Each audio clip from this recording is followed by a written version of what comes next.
ஸ்ரீமாத்ரே நமக. அபிராமி அந்தாதியோட 64வது பாடல் இன்று அனுபவிக்க இருக்கின்றோம். வீணாக இருக்கக்கூடிய மனிதர்களுக்கு அறிவுரை கூறுவது செவிடன் காதல சங்கு ஊதுவது போல அப்படின்னு சொன்னார். அந்த மனிதர்கள்ல வீணர்கள் இருப்பது போல இப்ப என்ன சொல்ல போற, வீணே பதிக்கவர் தெய்வங்கள்னு தெய்வங்கள்லயும் எப்படி இருக்கா. இவர் என்ன சொல்றாரு, இந்த பாடல்ல எல்லாமே எனக்கு அபிராமி தான், எங்கும் எதிலும் எப்பொழுதும் எனக்கு அபிராமி, அதை தவிர வேறு தெய்வங்களே இல்லை. அதான் ஒரே இதை இது பண்ணணும், அதையும் இருக்க பிடிச்சுக்கணும்னு சொல்ற மாதிரி ஒன்றுதான் அவருக்கு அபிராமி மட்டும்தான், வேற தெய்வங்களே இல்லை அப்படின்னு அவருக்கு சொல்றார். அவர் தோணியதை நம்மளுக்கு எடுத்து சொல்றார். வீணே பதிக்கவர் தெய்வங்கள் பார்ச்சென்று மிக்க அன்பு பூணேன், உனக்கு அன்பு பூண்டு கொண்டேன், நின் புகழ்ச்சி அன்றி பேணேன், ஒரு பொழுதும் திருமேனி பிரகாசமன்றி காணேன், இருநிலமும் திசை நான்கும் ககனமுமே அப்படின்னு சொல்ற. வீணே பலிகவர் தெய்வங்கள் பார்ச்சென்று மிக்க அன்பு பூணேன், உனக்கு அன்பு பூண்டு கொண்டேன், அதாவது உனக்கேங்கிறத உனக்கு அன்பு பூண்டு கொண்டேன், நீ புகழ்ச்சி அன்றி பேணேன், ஒரு பொழுதும் திருமேனி பிரகாசமன்றி காணேன், இரு நிலமும் திசை நான்கும் ககனமுமே. இரு நிலம் வான், இந்த பூமி, திசை நான்கு திசை, ககனம் எல்லாத்துலயும் எந்த இடத்துல பார்த்தாலும் ககனம் வான் நீதான், எனக்கு வேற எதுவுமே இல்லை அப்படின்னு சொல்ற. மேல வானம்னாலும் சரி, இல்ல இரு நிலம் பெரிய இந்த உலகத்திலும் சரி, நான்கு திசைகளிலும் சரி, வானத்திலும் சரி, உன்னை அன்றி வேறு எங்கேயுமே உன்னை தவிர வேறு தெய்வத்தை நான் காணேன் அப்படிங்கிற. இவள வீணே பலிக்கவர் தெய்வங்கள் பார்ச்சென்று மிக்க அன்பு பூணேன் அப்படிங்கிற மாதிரி, வீணே பலிக்கவர் தெய்வங்கள் பார்ச்சென்று.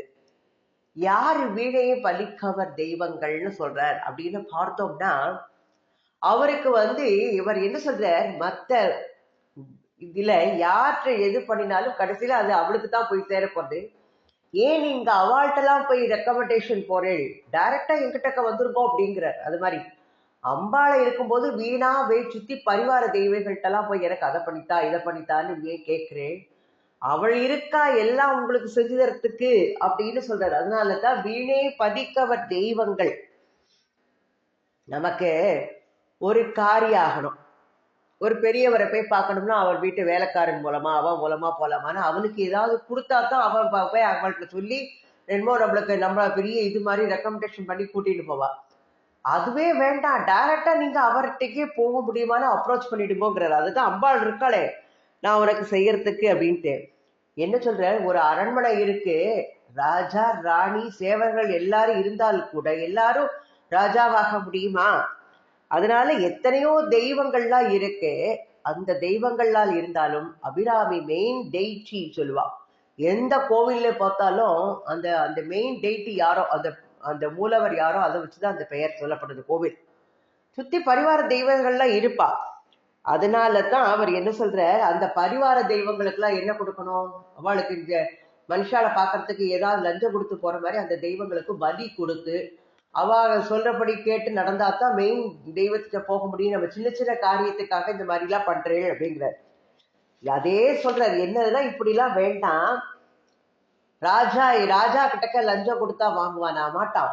சுத்தி இருக்கிற பரிவாரங்கள்லாம் வாங்கிட்டு ராஜாட்ட போய் ரெக்கமெண்ட் பண்ணுவா. அத மாதிரி அது செய்யாதீங்கோ அப்படின்னு சொல்றாரு அவர் அப்போ அந்த பலி கொடுக்கறதே வேண்டாங்கிறார். வீணே பலி கவர் தெய்வங்கள். சுத்தி நிறைய கோவில பார்த்தோம்னா பலி கொடுக்கறதுன்னு ஆடு கெடா வெட்டுறேன் அப்படின்பா, கோழி அடிக்கிறேன்பா, இத மாதிரி பலியெல்லாம் கொடுப்பா. ஆடு வெட்டுறது, சேவலை பறிஞ்சு விட்டுருக்கேன், கோழியை பறிஞ்சு விட்டுருக்கேன் அப்படின்னு கோழி அடிக்கிறதுலாம் சொல்லுவா. அதான் அவர் என்ன சொல்றார், எந்த தெய்வமாவது படைத்த தெய்வம் எங்கேயாவது அந்த உயிரை தனக்கு பலியா தான்னு கேட்குமா அப்படிங்கிறார். அதனால நாம என்ன பண்ணணும், எதை செய்தாலும் அதை இறைவனுக்குன்னு அர்ப்பணித்து விட்டு நாம அதை பிரசாதமா ஏத்துக்கணும். ஒரு புது ட்ரெஸ் வாங்கினாலும் எது வாங்கினாலும் உடனே சுவாமி முன்னால கொண்டு வைப்போம். ஏதாவது ஒரு சாப்பாடு செஞ்சாச்சுன்னா சுவாமிக்கு இந்த உனக்கு கொடுத்துட்டு சுவாமி கொடுத்துட்டு பிரசாதமா சாப்பிடுவோம். அதுதான் சாதம் பிரசாதமா மாறுது, தண்ணி தீர்த்தமா மாறுறது. இதெல்லாம் நாம வீட்டுல ஒரு பூஜை ரூம் வச்சிருப்போம். எல்லாம் பெரிய வீடு கட்டுவோம், பூஜைக்குன்னு ஒரு இடத்த ஏற்பாடு பண்ணி அதுல சுவாமி படமெல்லாம் வைக்கிறதுக்கு, சுவாமி விளக்கேத்துறதுக்குன்னு ஒரு இடத்த வச்சிருப்போம். எதைக்காட்டி நாம இது பண்றோம்னா, டெய்லி நம்ம இவ்வளவு தூரம் நல்லா வாழ வச்சு ஒரு வீடையும் கொடுத்து நம்மளை இவ்வளவு சௌரியத்தோட வச்சிருக்கிற இறைவனுக்கு நித்தமும் நாம நன்றி சொல்லணும். இறைவா உனக்கு நன்றி அப்படின்ட்டு. நம்ம இன்னைக்கு பொழுது நல்லா கொடுத்தையா, இறைவா உனக்கு நன்றி அப்படின்னு சொல்லணும். நான் கையாலேயோ எதுனாலேயோ எந்த காரியங்கள் செய்திருந்தாலும் எல்லாம் என்னை மன்னித்து ராத்திரி படுக்கிறதுக்கு முன்னால கரச்சரண கிருதம் வாக்காயஜம் கர்மஜம்பா ஸ்ரவண நயனஜம்பா மானசம்பா பராதம் விகிதம் அவிகிதம்பா சர்வமேத சமஸ்த ஜெய ஜெய கருணாப்தி ஸ்ரீ மகாதேவி சம்போ அப்படின்னு சொல்லுவோம். என்ன நான் வாக்குனாலேயோ இல்லை என்னுடைய செயல்கள்னாலேயோ இல்லை எதுனாலேயோ நான் மற்றவர்களுக்கு துன்பம் இழைத்திருந்தாலோ ஏதாவது வேண்டத்தக்காத செயல்கள் செய்திருந்தாலோ எல்லாவற்றையும் நீ மன்னித்து என்னை நீ ஏற்றி இன்றைய பொழுதை நல்ல விதமாக ஆக்கி வைத்தால் என்னை மன்னித்து நீ ஏற்றுக்கொள்ளணும் அப்படின்னு ஜெய ஜெய கருணாப்தே உனக்கு இதாகட்டும், நீ மங்களம் நிறைந்தவன், எனக்கும் மங்களத்தையே கூட எதை செயல் செய்திருந்தாலும் பொறுத்து காத்து அருளணும்னு சொல்லுவோம் இல்லையா. நம்ம எல்லாம் சொல்லுவோம், என்ன ஐயப்பன் இது சொல்லும் போது சகல விதமான குற்றங்களையும் பொறுத்து காத்து ரட்சிக்க வேண்டும் அப்படின்னு சொல்லுவோம். அதே மாதிரி என்ன செயல்கள் வேண்டாத செயல்கள் செய்திருந்தா அதெல்லாம் மன்னிக்க கூடியவள் அம்பாள். அப்படிப்பட்டவள் நீ எனக்கு பலி கொடுன்னு ஏதாவது கேட்பாளா அப்படிங்கிற. ஏன்னா அம்பாள் உயர்ந்த நிலையில, எப்பொழுதுமே ஒரு உயர்ந்த நிலையில இருப்பவர்கள் ஒரு தாழ்வான செயலை செய்யவே மாட்டார்கள். அப்படி செய்ய வேண்டியது வந்துருச்சுன்னா அதைத்தான் சொல்றார், இறத்தலுக்கு சமானம் சொன்னார். என்ன இப்படி பழக்க வச்சுட்டே இன்னொருத்த கீழே போய் பொய்யும் மெய்யும் இயம்ப வைத்தாய் அப்படின்னு சொல்ற. நீ செய்தது நியாயமா, நீ இப்படி செய்யலாமான்னு கேட்டவர். அப்படின்னா அது இறத்தலுக்கு சமானமாய் தன்னுடைய உயிரையே தியாகம் பண்ணுவாங்கிற. அப்போ உயர்ந்ததாக, எல்லாருக்கும் உயர்ந்ததாக இருக்கக்கூடிய தெய்வம் தான் படைத்ததையே தனக்கு பலியாக கேட்கவே மாட்டாள் அப்படிங்கிறார். அப்போ உயிர் பலி, ஏன் உயிர் பலி கேட்கிற தெய்வங்களை ஏன் தேடி போறேள்? நீங்க அம்பாளை போங்கோ, தேடி அடைங்கோ. இப்படி பயன் பெறணுங்கிறதுக்காண்டி நீங்க வீணா போய் அந்த தெய்வத்துக்கு அதை செய்யறேன் இதை செய்யறேன்ட்டு நீங்க போய் செஞ்சுட்டு அதெல்லாம் வேண்டவே வேண்டாம். ஏன்னா இறைவன் எப்படி இருக்கா, சகுன உபாசனை பண்ணும் போது மனசுக்குள்ள மூர்த்தங்களை பதிய வச்சு அதன் மூலமாக மனசுக்குள்ள சுவாமியை இது பண்ணி நிர்குண உபாசனை எல்லாமே பண்ண முடியும். அதனால உருவ வழிபாடு, எத்தனை வழிபாடுகள் இருக்கு. நிறைய பேர் ஒவ்வொருத்தரும் ஒவ்வொரு விதமாக வழிபாடு. 3 குணமுடையவர்களுக்கும் ஒவ்வொரு குணம் மிகுதியாக இருக்கும்போது அவரவர்கள் குணத்துக்கு ஏற்றவாறு அந்தந்த இதை வழிபடுவா. அதனாலதான் கீதையில கண்ணன் என்ன சொன்ன, நம்ம தெய்வ வழிபாடு பண்ணுவதோட நோக்கமே ஞானத்தை அடைகிறதா. அதனால என்ன சொல்றாருன்னா, நம்ம இதை பார்க்கலாம். ஞானிகள் யாருன்னு கேட்டா நம்ம தேடி தேடி விரல் விட்டு எண்ணி சொல்லிடுவோம். அஞ்ஞானிகள் நாம எல்லாருமே அஞ்ஞானிகள். எண்ண முடியுமா? உலகத்துல எத்தனை மக்கள் இருக்கா, அவ்வளவு பெரிய அத்தனை கோடி மக்களையும் நம்ம எண்ணிட்டு இருக்க முடியுமா யார் அஞ்ஞானின்னு?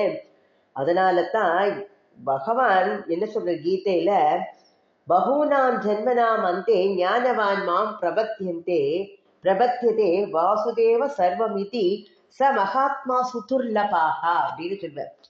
யாரு?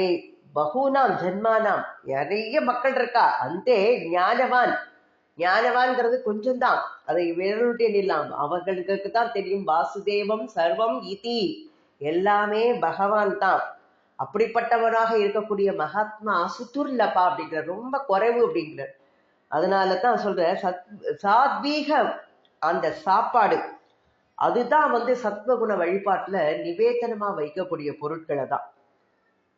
தாமச குணம் உடையவர்கள் இந்த மாமிசத்தை படைப்பா. ஆனா நம்ம அதுலயும் பார்க்கலாம், புலி பசித்தாலும் புல்லை தின்னாதுன்னு ஒரு பழமொழி சொல்லுவா. அது வேற மிருகங்கள் அடிச்ச உணவை கூட தான் சாப்பிடாதான், அதுவா அடிச்சாதான் அந்த உணவை சாப்பிடுங்கிறா. அப்போ அந்த புலிக்கே அந்த மாதிரி ஒரு குணம் இருக்கும்போது அம்பாள் எப்படிப்பட்டவள் போய் எனக்கு உயிர் பலி கொடுன்னு கேட்பாளா? ஊனை நிவேதிப்பதை அவள் விரும்பவே மாட்டா, எந்த தெய்வங்களுமே அது விரும்பாது அப்படின்னு சொல்றா. ஏன்னா எப்பேற்பட்டவர்கள் சேற்றில் மலர்ந்தாலும் கூட செந்தாமரை எப்படி இருக்கு, அது இருக்கிற இடம் இதான். நந்தனார சொல்லும் போது சொல்வா, சேற்றில சிந்தாமரை என சேரினில் நந்தனார் அப்படின்னு கோபாலகிருஷ்ண பாரதி சொல்ற மாதிரி அவர் சேரியில பிறந்தா கூட அதையெல்லாம் வெறுத்து சிவன் ஒன்றுதான் அப்படின்னு சைவத்தோடு சிவனிடம் அன்பு பூண்டார் அப்படின்னு சொல்லுவார். அதனால அவர் கூட உயிர் பலியை வெறுத்தார் அப்படின்னா எந்த இடத்துல இதா இருந்தாலும். அப்ப நம்ம யோசிக்கலாம், கண்ணப்ப நாயனார் என்ன பண்ணினார்? மாமிசத்தை தானே சுவாமி கொடுத்தார். குகன் என்ன பண்ணினா? மீனியும் இதையும் தானே கொடுத்தார் ராமனுக்கு. அப்படின்னா அவர்கள் காட்டில் வசிப்பவர்கள், அவர்களுக்கு உணவு அதுதான்.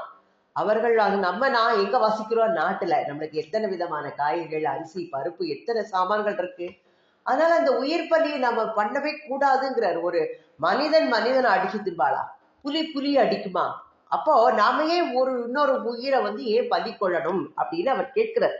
அதனாலதான் இறைவனுக்கு எதை நம்ம சாப்பிட்டாலும் அதை இறைவனுக்கு படைத்துதான் சாப்பிடணும்.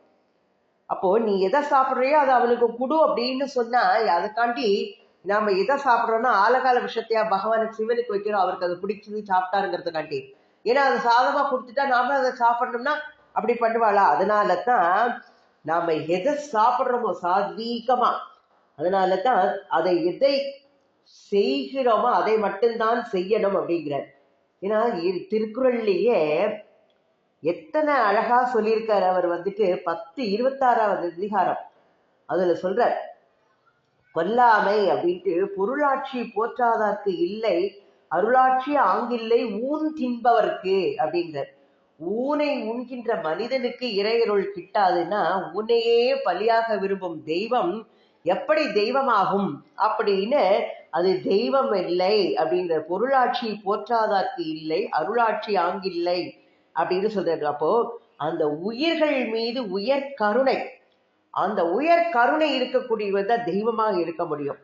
நம்ம உணவு நம்மளுடைய குணத்தையே மாற்றக்கூடிய வல்லமை படைக்கிறது தான் சாத்வீக உணவு. அந்த சாத்வீக உணவை கூட ஒரு தீயவன் கொடுத்தான்னு நம்மளுக்கு அந்த குணம் வந்துருமா. அதனால ஞானியா இருந்தா கூட தீயவனா மாற்றி விடும்பா. அதுக்கு ஒரு கதை சொல்லுவா. எங்கேயோ போய் சாப்பிட போயிட்டு அங்க இருந்ததையே திருடின்னு வந்துட்டாரா அவர் ஞானி. எப்படி எடுத்துட்டு வந்தேன்னா அங்க சாப்பிட்ட சாப்பாடு அதுதான் சரியில்லை அப்படின்னு சொல்லிட்டு சொல்லுவாராம். அத மாதிரி ஏன் பீஷ்மர் எங்க போய் சாப்பிட்ட? துரியோதனோட இல்லத்துல அதை சாப்பிட்டனால அந்த நியாயம்னு தெரிஞ்சா கூட பதில் பேசாம இருந்தார். அதனாலதான் கடைசியில அந்த ரத்தங்கள் எல்லாம் வடிய விட்டு எனக்கு அதுக்கப்புறம் தான் மரணம் வரணும்னு சொன்னார். அவர் கெட்ட ரத்தம் அவர் சாப்பிட்டது எல்லாம், அதனாலதான் அந்த ரத்தங்கள் எல்லாம் வடிய விட்டு நல்ல இதாக போது பகவான் கிட்டக்க எனக்கு சேரணும்னு அது வரைக்கும் வெயிட் பண்ணாராம். அப்போ இதெல்லாம் எப்படி ஆடு மாடு எல்லாம் அதை போய் சாப்பிட்டு, அது சாகப்பட்சி, ஆடு மாடே சாகப்பட்சி. யானை எவ்வளவு பெரியது, அது மாம்சம் சாப்பிடுமா? சாப்பிடாது. அப்போ உடல் பெருப்பதற்காக மாமிசம் தேவைன்னா இல்லை, அதுவும் இல்லை. யானையை பார்த்தா தெரியுது. குதிரை வேகமா போகக்கூடியது, அது புலால் சாப்பிட்றதா இல்லை. உழைப்புல சிறந்த மாடு அதுவும் சாப்பிட்றது இல்லை. அப்போ நாய் தவிர மற்ற எதுவுமே மனித வாழ்க்கைக்கு பயன்படும் மிருகங்கள்ல நாயை தவிர எதுவுமே ஊனை உண்பதில்லை அப்படிங்கிறார். அதனாலதான் நாயை மனுஷன் வளர்த்து இது பண்றான். ஆனா நம்ம எப்படி இது பண்ற சொன்னா, கொல்லான் புலாலை மறுத்தானை கைகூப்பி எல்லா உயிரும் தொழும் அப்படின்னு வள்ளுவர் சொல்றார். அதனால்தான் உண்ணாமை உள்ளது உயிர்நிலை, ஊன் உண்ண அண்ணாத்தல் செய்யாது அன்று அப்படின்னு சொல்லும் போது, அத எதை விதமாக ஊனை உண்பது வெறும் பாவம் அப்படிங்கிற. அதனால நம்ம ஊனை உண்ணக்கூடாதுங்கிறதால வீணே பலிக்கவர் தெய்வங்கள் பாற்றென்று அப்படின்னு சொல்லி மிக்க அன்பு பூணேன் உனக்கு அன்பு பூண்டு கொண்டேன்னு சொல்ற. உனக்கு அன்பு பூண்டு கொண்டேன் அப்படின்னா மிக்க அன்பு பூணேன்னா அப்போ கொஞ்சமா அன்பு வைப்பேன்னு அர்த்தமா இல்ல. அவர்கள் கிட்டக்க அன்பே இது பண்ண மாட்டேன், பற்றே வைக்க மாட்டேன் அப்படின்னு சொல்ற. அவர் நினைவில் வைக்க மாட்டேன் அப்படின்னா மிக்க அன்பு பூண்டேன் உனக்கே அன்பு பூண்டு கொண்டேன். அப்போ எப்படி அவன் அதாவது இதுக்கு ஒரு உதாரணமா சொல்ல போனா இவன் சொல்லலாம், நம்ம அம்பாளையே எடுத்துக்கலாம். அவள் இல்லத்தை எப்படி நடத்தணுங்கிறதுக்காண்டி அவள் பகவான் கிட்டக்க பதிவிரதா சிரோன்மணியாக இருக்கக்கூடியவள். நமக்கு நம்ம பர்த்தாவிடம் எப்படி கணவன்கிட்ட நடக்கணுங்கிறத அவள் நடத்தி காட்டுறாளா இல்லறம் நடத்துவதிலே. நம்ம சௌந்தரிய லகரியில பகவான் எப்படி பரமேஸ்வரன் இல்லத்தோட வாசலுக்கு வந்தோன்னா மற்றவர்கள்லாம் இருக்கிறது லட்சியம் இல்லாம அம்பாள் அவரை வரவேற்க எழுந்தோடுறாளா. அப்பதான் கிரீடம்லாம் தடுக்கிறது, நகண்டுங்கோ அம்பாளை பார்த்து சொல்வாளா. தோழிகள்லாம் சுத்தி இருக்கிறவா, அதில் இடிச்சுக்காம போங்க, இதுல இடிச்சுக்காம போங்க. அப்போ கணவன் வந்தால் அவருக்கு எப்படிப்பட்டதாக செய்யணும் அப்படிங்கிறத அவளே இல்லத்தை நடத்தி காட்டி இல்லத்தரசியாக, சிறந்த இல்லத்தரசியாக அவள் நடத்தி காட்டுறாள் நம்ம எப்படி இருக்கணும்ட்டு. உண்மையான அந்த மனைவி கணவன்கிட்ட எப்படி ஒரு அன்பு வச்சு இருக்காளோ அதே மாதிரி ஒரு கணவனுக்குமே தாரத்தை மாதிரி தாயும் தமக்கை எல்லாம் இருந்தாலும் கூட தாரம் தான் மற்ற சுகங்களை கொடுக்கக்கூடியவள். அதுக்காண்டி தாயும் தமக்கையும் வெறுக்கணும் இல்லை, கிடையாது இல்லையா? அப்போ எல்லாருமே தாய் நம்மளுக்கு மூலமாக இருந்தவள். அதனால கணவனிட்ட மனம் ஈடுபடுவது போல தனக்கு விருப்பமான தெய்வத்திடம் பற்று வைத்து மனம் வைக்க வேண்டும்ங்கிறார். அப்போ மற்றவர்களிடம் செலுத்தும் அன்பு போல பிற தெய்வங்களிடம் அன்பு வைக்க வேண்டுமா, பட்டும் படாமல் மற்றவாழ்கிட்ட நம்ம என்னதான் கணவன் தான் முதல்ங்கிற மாதிரி அந்த தெய்வம் நம்மளுக்கு எந்த பிடித்த தெய்வமோ அதுக்கு ரொம்ப அன்பு வைக்கணும், கணவன் கிட்டக்க வைக்கிற அன்பு மாதிரி வைக்கணும் அப்படின்னு சொல்லிட்டு அது மாதிரி சொல்றார் அவர். மிக்க அன்பு பூடேன் அப்படின்னு சொல்லிட்டு எனக்கு ஏதாவது ஒரு நன்மை வேணுங்கிறதுக்காண்டி அந்த தெய்வம் தருங்கிறதுக்காண்டி நான் அதை எதிர்பார்த்து அந்த தெய்வத்துக்கிட்டக்க போகமாட்டேன், அதனால நான் அன்பு வைக்க மாட்டேன், உனக்கே அன்பு பூண்டு கொண்டேன் அப்படின்னு சொல்றாரு அவர். உறுதியா சொல்றாரு அவர். ராமர் இதை எடுத்துக்கலாம். ஆஞ்சநேயர் கிருஷ்ணாவதாரத்தின் போது அவர் இருந்தார். அப்ப கிருஷ்ணன் சொல்றாராம் ஆஞ்சநேயர்கிட்ட, நான் தான் இதுன்னு வேணாக கண்டுக்கவே மாட்டாராம். நீ எப்ப ராமனா எனக்கு காட்சி தராயோ அப்பதான் நான் கையெடுத்து கும்பிடுவேன்னு சொன்னாராம். அப்புறம் அவர் ராமனா ஜானகி சீதா ராமனா காட்சி தந்ததுக்கு அப்புறம் தான் அவர் கையெடுத்து வணங்கினாராம். எப்படிப்பட்ட திட விசுவாச பக்தி அவர்கிட்ட, ஆஞ்சநேயர் கிட்ட. கண்ணனா வந்தாலும் அவர் கண்டுக்கல, ராமன் தான் அவருக்கு வேணும் அப்படிங்கிறார். அதே மாதிரி திடமான பக்தி, உடலுக்கு எப்படி திடகாத்திரம் போடுமோ அது மாதிரி பக்தியிலும் திடகாத்திரமான பக்தி வேணும் அப்படிங்கிறார். உன்னிடமே அன்பு பூண்டு கொண்டு நிற்பேன், அமித குணோபி பதார்த்தோ தோஷேன குண நிந்தித்தோ பவதி நிகில ரசாயன சகிதோ கந்தேன உக்ரேன லசு இவ சமயோச்சித பதமமாலிகான்ட்டு ஒரு இது இருக்கு. அப்போ பலி கேட்டல், தெய்வம் அப்படிங்கிற பெயர் பெற்று விளங்கி பலி கேட்டால் ஒரு துர்குணமாகும், அவை கீழான தெய்வங்களாக கருதப்படும் அப்படிங்கிற. அதனால அவர்களிடம் அன்பு பூணாமல் உனக்கே நான் அன்பு பூண்டு கொண்டேன் அப்படின்னு சொல்ற. நீ புகழ்ச்சி என்று பேனேன் ஒரு பொழுதும். இப்போ திடமான பக்தி இருந்தால் வேற யாரையுமே புகழ்ந்து சொல்ல மாட்டாளாம். தனக்கு எந்த தெய்வமோ அந்த தெய்வம் தான். பக்தவாள் இதை சொன்னா கூட அவளோட இதெல்லாம் சரி சாய்க்க மாட்டா. அப்போ இதற்கு காரணம் வெறுப்பு இல்ல, தான் கும்பிடுற தெய்வத்துக்கிட்டக்க வைத்துள்ள அளவற்ற விருப்பு, அந்த தெய்வத்துக்கிட்டக்க வைத்துக்கூடிய அவருடைய மிகுதியான விருப்பு தான், அளவற்ற விருப்பு தான் காரணம் அப்படிங்கிற.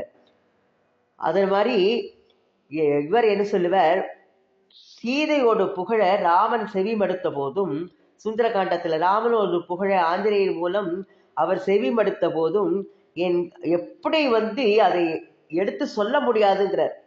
தன்னுடைய கணவனுடைய புகழோ இல்ல அம்பாள் என்ன பண்ணுவா, சிவனோட இதை பத்தி பாடுறத ரொம்ப தன்னுடைய சபையில ரொம்ப விருப்பமா கேட்பாளாம். நம்ம சௌந்தர்யங்கள்ல அனுபவிச்சிருக்கோம், எங்கெல்லாம் அந்த இது இருக்கோ அதெல்லாம் அந்த இடத்துல அவள் ரொம்ப சந்தோஷமா அதை அனுபவிப்பாளாம். அதனால அபிராமி பட்டர் அபிராமியோட புகழை தவிர நான் வேறு எவர் புகழையுமே பேண மாட்டேன் அப்படின்னு சொல்ற. பேணுதல் அப்படின்னா உண்மையான பேர் அன்புன்னு சொல்றா. அப்போ அபிராமியோட புகழ்ச்சியை தவிர வேற எந்த தெய்வத்தோட புகழையும் நான் கொஞ்சம் கூட போற்றாமல் அவர் வாழ்ந்திருக்கிறார். அதனால தான் பேணேன், எந்த நிலையிலும் நான் யாரையும் இது பண்ண மாட்டேன் உன்னை தவிர அப்படின்னு சொல்றாரு அவர். என்னை எவ்வளவு துன்புறுத்தினாலும், இப்போ பிரகலாதர் என்ன பண்ணினார், தந்தை அவ்வளவு துன்புறுத்தினா கூட எந்த இதுலயும் நிலை மாறாமல் நாராயண நாராயணன்னு சொல்ற. அது மாதிரி சீதா பிராட்டி எத்தனை அரக்கிகள் துன்புறுத்தினாலும் ராமனை தவிர்த்து யாரையுமே இது பண்ணாம இருந்தா. அந்த சிவபெருமான அப்பர் சமணர்கள் கொடுமை செய்த போது கூட அதேதான் சொன்னார். அது மாதிரி அபிராமி பட்டரும் அன்னை அபிராமியைத்தான் எப்பொழுதும் தன் மனசுக்குள்ளேயே வைத்து மற்றவர்களை நான் புகழ மாட்டேன் பேண மாட்டேன் அப்படின்னு சொல்ற. இதுல திருவையாற்றுல தியாக பிரம்மம் தஞ்சாவூர் ராஜா நிறைய செல்வங்கள் அனுப்பிச்சு சபைக்கு இது பண்ணுவோம், நான் மாட்டேன்ட்டார். என்னோட ராமனை பாடம் நாவினால் யாரையுமே நான் பாட மாட்டேன், நிதிசால சுகமா அப்படிங்கிற நிறைய செல்வத்தை கொடுத்தாலும் எனக்கு வேண்டாம், நிதிசாலர் சுகுமார் ராமா உன்னுடைய நாமம் இருக்கும்போது எனக்கு இந்த செல்வங்கள்லாம் எதற்கு? அப்பேற்பட்ட திடமான இது வேறு எதுவுமே ஏற்காத அபிராமி பட்டருக்கு அப்பேற்பட்ட உறுதியான திடமான திடகாத்தனமான பக்தி திருமேனி பிரகாசம் அன்றி காணேன் அப்படின்னு சொல்ற. அப்போ எதை பார்த்தாலும் எனக்கு அபிராமியா தான். கண்ணால பார்க்கக்கூடிய பொருள் எதுவானாலும் அதில் உன்னைத்தான் நான் காண்பதை தவிர மற்றதை காண மாட்டேன் அப்படிங்கிற. இப்போ எது நம்மளுக்கு தோன்றதோ அந்த பொருளாவே பாக்குறதெல்லாம் நம்ம பிரமையா பாக்குறதெல்லாம் அது மாதிரியே தெரியறது அப்படின்பா. அதே மாதிரி தான் எனக்கு எதுனாலும் நீயாத்தான் காட்சி தரணும் அப்படிங்கிற. அடுத்தும் அவள் மயமாகவே அவருக்கு தோற்றம் அளிக்கின்றது. ஒன்றுபட்ட சிந்தை. அதனால தான் அவருக்கு வேறு எதுவுமே கண்ணுல தெரியலையா. திருமேனி பிரகாசம் அன்றி காணேன் அப்படின்னு சொல்றார். யார் யார் மனசுல சொல்லுவா இல்லையா, எதை நினைச்சுட்டு இருக்காளோ அதுவாகவே ஆயிடுவான்ட்டு. கடைசியில எதை நினைக்கிறோமோ அடுத்த பிறவி அதுவாகவே வாய்க்கும்பா. அதனால்தான் ராமன் சீத்தையாவே தெரிந்தாளா ராவணனுக்கு எல்லா இடத்துலயும். ஏன்னா அவளையே மனசுல வச்சுட்டு இருந்தா. ஆனா சூர்பனகைக்கு எங்க பார்த்தாலும் ராமனே தெரிஞ்சாளாம். எந்த இதை பார்த்தாலும் தூணை பார்த்தா கூட ராமனா தெரிஞ்சா அவ. ஏன்னா ராமன் மேல அவ்வளவு மோகம் அவளுக்கு. அதனாலதான் தவறான காமம் கொண்டவர்களே இப்படி என்றால் உண்மையான அன்பு இருப்பவர்கள் எப்படி இருப்பார்கள் அப்படின்னு சொல்றார். அதனால அபிராமி தவிர்த்த வேற எதுவுமே நான் வேண்டேன். காதல் அப்படின்னு சொல்றது உள்ள வயப்பட்டது. காமம் தான் உடல் வயப்பட்டது. காதல் என்பது உள்ளத்தை சேர்ந்தது. அதனாலதான் அவருக்கு எந்த இதனால கண்ணப்ப நாயனாருக்கு காண்பதை எல்லாம் சிவபெருமானாகவே காட்சி அளித்தது. குடுமித்தேவர் அவருக்கு. அதனால கல்லு கூட கடவுளா தெரிஞ்சது.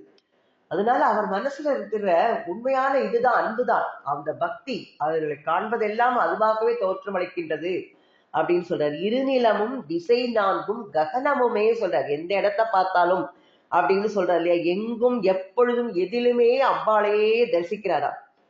இந்த இடத்துல இல்ல மண்ணுலகம் இல்லை விண்ணுலகம் இல்லை, இரு நிலங்கள் நான்கு திசைகள், காணும் பொருள் எல்லாம் நீயாகவே காட்சி தருகின்றாய், அதாகவே நான் காண்கின்றேன் உன்னை அப்படின்னு சொல்றார். ஏன்னா அபிராமி அந்தாதி எங்க பாடினார்? திருக்கடவுர்ல. அது எங்க? இந்த பூலோகத்துல பூமி ஸ்தலத்துல உள்ள ஒரு ஊர். ஆனா அங்க இருந்துட்டே அவர் என்ன பண்ணினார்? தேவர்களுக்கும் கிடைக்காத அந்த அன்னை அபிராமியை பௌர்ணமி திதி பூஜிக்கிற அந்த நாள்ல பார்த்த தான் மன்னன் கேட்ட போது அமாவாசைய பௌர்ணமின்னு சொன்னார். அப்போ எங்க பார்த்தாலும் அவருக்கு அபிராமியாத்தான் காட்சி தரார். எல்லாரையும் உன்னாகத்தான் நான் காண்பேன் அப்படின்னு சொல்றாரு. அவர்கள் எந்த நிலையில் இருந்தாலும் அவர்கள் எல்லாரும் நீயாகவே எனக்கு காட்சி தருவாய், எத்திசை நோக்கினாலும் அத்திசை அனைத்தும் சக்தியின் தோற்றமேனு மகாகவி பாரதியார் பாடினார்.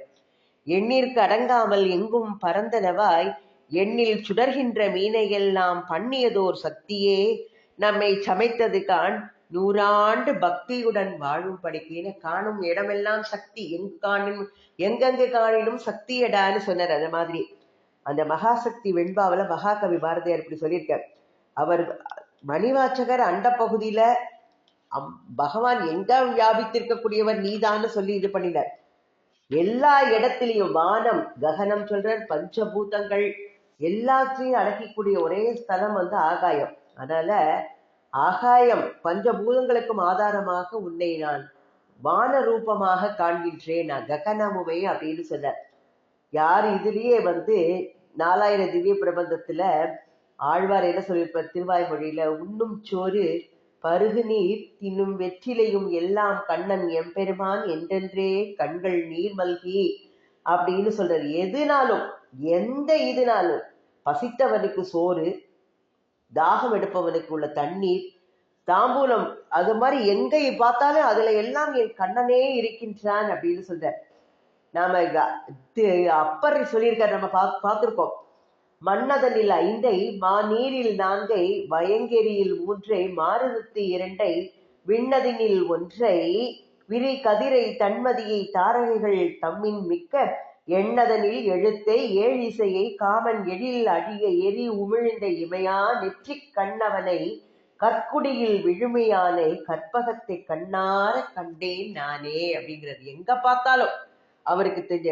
மணிவாச்சகர் சொல்லியிருக்க, ஈசனே நீ அல்லது இல்லை இங்கும் அங்கும் என்பதும் பேசினேன் ஒரு பேதமின்மை பேதையேன் எம்பினா நீசனேனை ஆண் கொண்ட நின்மலா ஓ நின்னலால் தேசனே ஓர் தேவர் உண்மை சிந்தியாது சிந்தையே அப்படிங்கிற. சிவபெருமானே யாவும் நீயே அப்படிங்கிற. நீ இன்றி வேறில்லை, உனக்கு வேறு ஒரு பொருளும் இல்லை, உனக்கு புறம்பாக என்னை நான் கருதினேன் என்றால் நான் தாழ்ந்தவனாவேன், நீச்சனாவேன் அப்படின்னு சொல்றார். அப்ப ஏற்பட்ட உனக்கு புறம்பாக ஒன்றுமே இல்லை, நீ நின்மலன், ஒரே ஒளிப்பிழம்பாக நீ இருக்கின்றாய், நான் சிந்திக்க மற்றொரு ஒளி வடிவம் எதுவுமே இல்லை அப்படின்னு ஆனந்தத்தை அழுத்தத்தில் அவர் மணிவாசகர் திருவாசகத்துல சொல்லியிருக்கார்.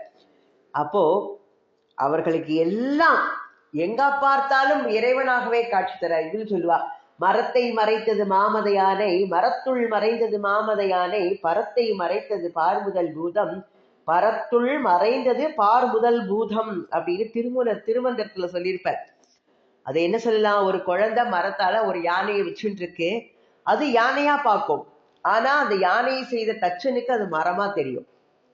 குழந்தைக்கு யானை மரத்தை மறைத்தது, தச்சருக்கு மரம் யானையை மறைத்தது. அது மாதிரி என்ன பண்ண முடியும், கொயவனுக்கு மண்ணு தெரியும், நமக்கு குடம் தான் தெரியும், குடமா தெரியும். மகைப்பட்டவனுக்கு தங்கம் தான் தெரியும். நம்ம அணிஞ்சிட்டோம்னா என்னோட தோடு நன்னா இருக்கா, என்னோட நெக்லஸ் நன்னா இருக்கா, வளையல் நன்னா இருக்கா, இதுதான் நம்ம கேட்ப, நமக்கு நகை. அப்போ உலகை காண்பவனுக்கு இறைவன் தெரிய மாட்டான், இறைவனை கண்டவனுக்கு உலகம் தெரிவதில்லை. இதைத்தான் சொல்லியிருக்காரு இந்த திருமூலர் இந்த பாடல் மூலமாக. ஓம் பூர்ணமத பூர்ணமிதம் பூர்ணாத் பூர்ணமுதச்யதே பூர்ணஸ்ய பூர்ணமாதாய பூர்ணமேவாவசிஷ்யதே. ஸ்வேதாஸ்வத உபனிஷத்துல சொல்லியிருக்கு, அனைத்தும் பூர்ணமாக இருக்கக்கூடியவன், அந்த பூரணம் இயற்கை, அதுல இருந்து ஒரு பூரணம், அதை எடுத்து வைத்தாலும் அதுவும் ஒரு பூரணம். அப்ப பூரணத்திலிருந்து பூரணம் வந்திருந்தாலும் எங்கும் பூரணமே பூரணமாக இருக்கின்றது அப்படின்னு அந்த அர்த்தம். அத மாதிரி இறைவன் அனைத்தையும் கடந்தும் அனைத்துக்குள்ளும் ஊடுருவியும் இருக்கிறதுனாலதான் கட உள் அப்படின்னு சொல்றார். கடந்தும் இருக்கின்றார், உள்ளும் இருக்கின்றார். அன்புக்கு அடங்கி ஆணவத்தை அடக்குவார். உலகையே அவர்தான் உண்டாக்கினார்னு சொல்றார். உலகமே இறைவனே உலகமானார் அப்படின்னு சொல்லலாம். அப்போ எங்க பார்த்தாலும் இறைவனும் உலகை படைத்து இறுதியில் அதை தனக்குள்ளேயே அடக்கிக் கொள்கிறார் இல்லையா. அவரே தோற்றுவித்து அதை காத்தி இறுதியில் லயமடைவதும் அவர்கிட்ட தான். அதனால தான் கண்ணன் கீதையில சொல்லியிருக்கார், நம்ம அனுபவிச்சிருப்போம். யோமா பஷ்யதி சர்வத்திர சர்வம் மயி பஷ்யதி தஸ்யாகம் ந பிரணஷ்யாமி சச்ச மே ந பிரணஷ்யதி. உலகம் அனைத்திலும் எவன் என்னை காண்கின்றானோ, எவன் என்னில் உலகம் அனைத்தையும் காண்கின்றானோ அவன் ஒருபோதும் என்னை விட்டு மறைவதில்லை, நானும் ஒருபோதும் அவனை விட்டு நீங்குவது இல்லை அப்படின்னு கீதையில பகவான் சொன்னார். அதனால தான் இங்க அபிராமி பற்றும், அபிராமியே உலகம் அனைத்திலையும் பார்க்கிறார், அனைத்தையும் அபிராமி வடிவமாகவே பார்க்கிறார். அவரை அந்த அபிராமியை தவிர்த்து வேற வலிகவர் தெய்வங்கள் எத்தனை இருந்தாலும் அவர்களை ஏறெடுத்தும் பார்க்க மாட்டேன்னு மன உறுதியோட நமக்கு எடுத்து சொல்றத. அதனால நீங்களும் ஒரே தெய்வத்தை நம்புங்கோ, அந்த வழியிலே நில்லுங்கோ அப்படிங்கிறார். அப்போ நாம எல்லா இதையும் நம்மளுடைய குணங்கள், மூவாசைகள், மும்மலங்கள் எல்லாத்தையும் விட்டு அவளுடைய சன்னதியிலேயே நாம அவளுக்கு அப்படியே நல்ல குணத்தோட அவளையே நம்ம தாழ் பற்றி உய்யணும், அருள் பெறணும், அவளுடைய அருள். அதைத்தான் அவர் அபிராமி பட்டர் நமக்கு எடுத்து சொல்றது இந்த பாடல் மூலமாக. அபிராமி அன்னை திருவடிகளே சரணம் சரணம். ஓம் ஸ்ரீ மாத்ரே நமக.